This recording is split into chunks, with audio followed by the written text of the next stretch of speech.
What happens when a group of exiled priests who haven't seen their wives for a couple of years find a group of young Lamanite girls alone in the forest? Today's video will cover Mosiah chapters 19 through 22.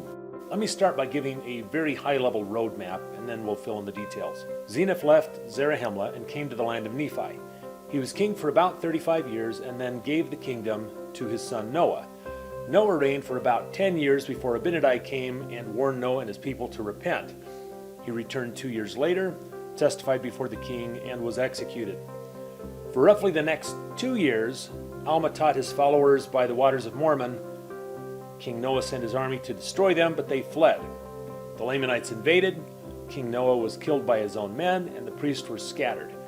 Noah's son Limhi became the new leader and negotiated peace with the Lamanites. Then they lived in captivity for roughly the next 25 years. Then a group of men from Zarahemla came south, found Limhi's people, and helped them escape back to Zarahemla. Now we'll get into the details, but first we need to answer our trivia question from last time.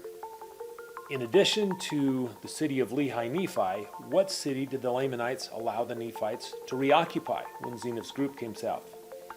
When Zeniff and his original group came south from Zarahemla, the Lamanites allowed them to occupy the lands of lehi-nephi and also Shilom. So the answer to the question is Shilom. Alright, now we'll get into the details a bit more. We ended last time with King Noah sending an army to destroy Alma and his group who were meeting at the waters of Mormon. He claimed that they were rebelling against him. Now, this was a classic case of Noah misreading the tea leaves. There were people rebelling against him, but it wasn't Alma's group. Mosiah 19:2 says, "The king's forces were small, having been reduced, and also that there began to be a division among the people. People began to," quote, "breathe out threatenings against the king, and there began to be a great contention among them." And in this commotion we meet a man named Gideon. Verse 4, "And now there was a man among them whose name was Gideon, and he being a strong man and an enemy to the king, therefore he drew his sword and swore in his wrath that he would slay the king." Gideon was a strong young man. He will eventually be overpowered and slain by Nehor, quote, "a man who was large and noted for his much strength." But that doesn't happen for another 30 to 60 years. In Mosiah chapter 19, Gideon was in his prime. Verse 5, "And it came to pass that he fought with the king, and when the king saw that he was about to overpower him, he fled and ran and got upon the tower which was near the temple." That verse changed my mental picture of Noah. The famous Arnold Freeberg painting shows him as being morbidly obese, but here he is fighting with Gideon. Eventually, when he realized he was going to lose, he fled and climbed the tower near the temple. Mosiah 11:12 tells us that this was, quote, "a very high tower, so high that it allowed Noah to look over all the land round about." Verse 6, "And Gideon pursued after him, and was about to get upon the tower to slay the king. And the king cast his eyes round about towards the land of Shemlon, and behold, the army of the Lamanites were within the borders of the land." I'm not sure why Noah fled up a high tower to escape a stronger opponent. He had to know he would be trapped. Maybe he thought his chances would be better attacking from high ground. But verse 6 tells us by the time Gideon reached this very high tower, Noah had already climbed clear to the top. So if you've been picturing Noah as a morbidly obese man like it shows in the Freeberg painting, you may need to revise your mental image. When Noah reached the top of the observation tower, he saw a Lamanite army already in the borderlands of Shemlon, and they were fast approaching. So as Gideon prepared to pursue a terrified King Noah up the tower, Noah called down, "Gideon, spare me, for the Lamanites are upon us, and they will destroy us. Yea, they will destroy my people." So Gideon spared Noah, and Noah descended the tower and told his people that the Lamanites were coming and to flee into the wilderness. His citizens ran with Noah, presumably sprinting at the front. They hadn't gone very far before the Lamanites overtook them and began to kill the slower ones, which is mostly the women and children. Noah shouted for his men to leave the women and children behind and save themselves. Several men obeyed, but others decided they would rather die with their families than escape with their own lives. As Noah and his group, including his priests, escaped into the wilderness, the men who stayed behind had their, quote, fair daughters, plead with the Lamanites for mercy. Verse 14, and it came to pass that the Lamanites had compassion on them, for they were charmed with the beauty of their women. The record never explains why the Lamanite army invaded, but it seems likely that the army's goal was not to slaughter all the Nephites, but to bring them into captivity as they had originally intended decades earlier. So, after catching Noah's people, the Lamanites marched them back to the land of Nephi. But the time of free rent was over, and the Lamanites had finally accomplished their original goal of enslaving the Nephites, which we discussed clear back in Mosiah chapter 9, verses 10 through 12. One of the king's sons was among the captured Nephites, and his name was Limhi. We are told that he was a just man, and he appears to have assumed the responsibilities of the king in his father's absence, and he negotiated a peace deal with the Lamanites. Verse 15, therefore the Lamanites did spare their lives, and took them captives, and carried them back to the land of Nephi, and granted unto them that they might possess the land, under the conditions that they would deliver up King Noah into the hand of the Lamanites, and deliver up their property, even one half of all they possessed. The Lamanites agreed to let Noah's people remain in the land, provided they paid a 50% tax, and provided they handed over the king. It seems that the Lamanites had a vendetta against King Noah in particular. Unfortunately, Limhi couldn't hand over King Noah because he was missing, and also, although Limhi knew his father hadn't been a good guy, he didn't want him to be killed. But Gideon, the man who had already tried to kill Noah, felt no qualms about bringing the king to justice, and he sent a secret search party into the wilderness to find him. Gideon's search party met an angry and determined group of Nephite men marching back to the land of Nephi. It was the group that had fled when the Lamanites invaded. Quote, all save the king and the priests were coming back.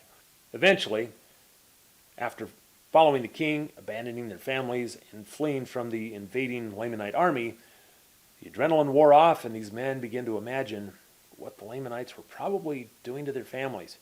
They decided to return and give their lives avenging the deaths of their loved ones. When Noah commanded them not to return, they, quote, caused that he should suffer even unto death by fire. Then, having killed Noah, they sought to execute his priest as well. But the priest escaped and fled into the wilderness. When this band of guilty and wretched husbands and fathers marched back to avenge their families, they met Gideon's search party and learned that their wives and children were still alive. Furthermore, they discovered that they could continue to work the land, but they must pay tribute to the Lamanites. Verse 24, and it came to pass that after they had ended the ceremony, that they returned to the land of Nephi rejoicing, because their wives and their children were not slain, and they told Gideon what they had done to the king. With Noah dead, Limhi reached an agreement with the Lamanites. The Nephites were under oath to pay tribute of, quote, one half of all they possess, and the Lamanite king swore that his people would not slay them. That's not much of a concession, but the Nephites were in no position to bargain. Lamanite guards were stationed throughout the land to ensure that the Nephites did not escape. Verse 29, and now King Limhi did have continual peace in his kingdom for the space of 2 years. But the Lamanites did not molest them, nor seek to destroy them. Now we move into chapter 20, where we'll talk about King Noah's priests. These were not good guys. Not only had they tortured the prophet Abinadi to death, but for several years, chapter 11 and 12 said, these priests had spent most of their time with harlots. Noah's priests were ashamed to return to their wives and children. You heard correctly. These priests who, quote, spent their strength with harlots were family men, and they were afraid that if they came home, the people would kill them as they had Noah. But they hadn't completely left the area either. They were just outside the land of Nephi, hiding in the land of Shemlon. And Shemlon was near enough to the land of Nephi to be seen from King Noah's tower. So they couldn't go home to their wives, and there were no harlots in the wilderness, and 2 years of this went by. So with that as backdrop, the narrator says this. Verse 1, now there was a place in Shemlon where the daughters of the Lamanites did gather themselves together to sing and to dance and to make themselves merry. The expression, make themselves merry, is sometimes a euphemism for doing a little drinking, but not always. Maybe they were just having a good time. In any case, The priests liked to hide and watch these girls. Usually many girls gathered, but one day there were only a few of them. And the priests seized their opportunity. Here's verse 5. And when there were but few of them gathered together to dance, they, meaning the priests, came forth out of their secret places and took them and carried them into the wilderness. Yea, 24 of the daughters of the Lamanites they carried into the wilderness. Let's talk numbers real quickly. 24 is a lot. How many were there usually? That also tells us that there were probably somewhere in the neighborhood of 24 priests. The mental image of 24 grown men hiding in the bushes watching young girls dance is beyond creepy. But it was worse than this. They carried them away and made wives of them. When the Lamanites learned what had happened to their daughters, they sent an army to settle the score. The record doesn't say how the Lamanites knew the girls had been abducted. It's possible, or maybe even likely, that with more than 24 girls in the group, some of them might have escaped, and they might have reported that their friends had been abducted by a group of Nephite men. But either way, the Lamanites assumed the people of Limhi were to blame, and the king of the Lamanites prepared to lead his people into battle. King Limhi, from on top of his high tower, saw the Lamanites preparing to attack and positioned his people where they could ambush the invaders. Verse 9, and it came to pass that when the Lamanites had come up, that the people of Limhi began to fall upon them from their waiting places and began to slay them. And it came to pass that the battle became exceedingly sore, for they fought like lions for their prey. And it came to pass that the people of Limhi began to drive the Lamanites before them. Yet they were not half so numerous as the Lamanites, but they fought for their lives and for their wives and their children. Therefore they exerted themselves, and like dragons did they fight. Limhi's people succeeded in driving back the attackers. And they discovered the wounded Lamanite king among the fallen. When Limhi asked him why he had broken his vow not to attack, the king explained that many Lamanite daughters had disappeared. Limhi swore he would search among his people and discover who was responsible for abducting the girls and put them to death. But Gideon, who was now Limhi's captain, suggested that the missing priests had almost certainly carried off the girls. So Limhi pacified the Lamanite king by telling him of the missing priests, and the king persuaded his armies, who were preparing a second invasion, to call off their attack. Limhi and his people returned to the land of Nephi, but the Lamanites wouldn't leave them alone. Their girls were still missing. So the Lamanites continued to enter into the land, and although they couldn't kill Limhi's people because of the oath that their king had taken, there was no law against mistreating them. Verse 3, now they durst not slay them because of the oath which their king had made unto Limhi, but they would smite them on their cheeks and exercise authority over them, and began to put heavy burdens upon their backs and drive them as they would a dumb ass. The Nephite situation was precisely in line with Abinadi's prophecy in Mosiah 12. Yea, and I will cause that they shall have burdens lashed upon their backs, and they shall be driven before like a dumb ass. They had no one to ask for help. They had no way to escape. They complained to Limhi and sought permission to attack their oppressors. Limhi didn't want to fight, but they persisted. When he finally gave in and allowed them to attack, they put on their armor and attacked the Lamanites, but being badly outnumbered, they were slain and driven back to their lands. Verse 9, and now there was a great mourning and lamentation among the people of Limhi, the widow mourning for her husband, the son and the daughter mourning for their father, and the brothers for their brethren. Overall, the description of their suffering given in this chapter is pretty brief, and that might give us an inaccurate impression of the timeline. From the dates given, we can calculate that Limhi's people were in bondage somewhere between 20 and 25 years. That's a long time. Limhi's people attacked the Lamanites a second and a third time with disastrous results, and this is a pattern we see throughout the Book of Mormon. When the Nephites defend their lives and families, they're successful. When they attack their enemies, they lose. After 3 consecutive defeats, Limhi's subjects were a broken people with no desire left to fight. Verse 13, and they did humble themselves even to the dust, subjecting themselves to the yoke of bondage, submitting themselves to be smitten, and to be driven to and fro and burdened according to the desires of their enemies. Despite knowing that their punishment was precisely what Abinadi had prophesied, Limhi's people began praying for mercy. But the Lord was slow to hear their cries and, quote, did not see fit to deliver them out of bondage. Nonetheless, despite having fewer men to work the fields, they began to prosper by degrees in the land, and were blessed with abundant grain and flocks. However, in verse 21, we learn that Noah's missing priests, who were still in the area, started conducting nighttime raids and stealing grain, quote, and many of their precious things.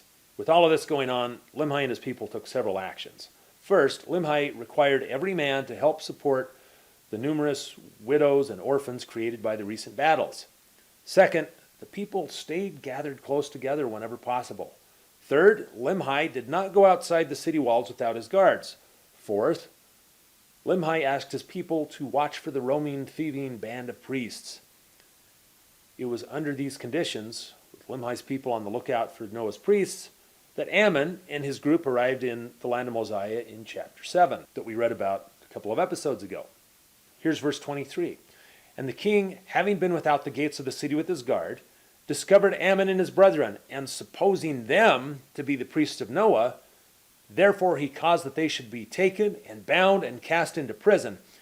And had they been the priests of Noah, he would have caused that they should be put to death. Before Ammon's arrival, Limhi sent a small expedition to search for the land of Zarahemla from where his people had come a couple of generations earlier. They were looking for help. The search party became lost in the wilderness, though, and while wandering, they stumbled across a land whose people were all dead, and their bones were scattered everywhere. Thinking this desolate city was the land of Zarahemla, the search party returned to the land of Nephi. Limhi must have been absolutely devastated by his search party's mistaken report of Zarahemla's destruction, because it meant there was no hope of his people receiving outside help. So imagine his delight, his relief, and his excitement when these newly captured prisoners, Ammon and his group, who he assumed to be missing priests, delivered the following message from Mosiah 7:13. If ye had known me, you would not have suffered that I should have worn these bands, for I am Ammon, and am a descendant of Zarahemla, and have come up out of the land of Zarahemla to inquire concerning our brethren whom Zeniff brought up out of that land. The people of Zarahemla were alive and well. Moreover, they were trying to find Limhi's people. Limhi rejoiced and celebrated with his people. In Mosiah chapter 7 and 8, we read about Ammon and Limhi exchanging news and catching up on events.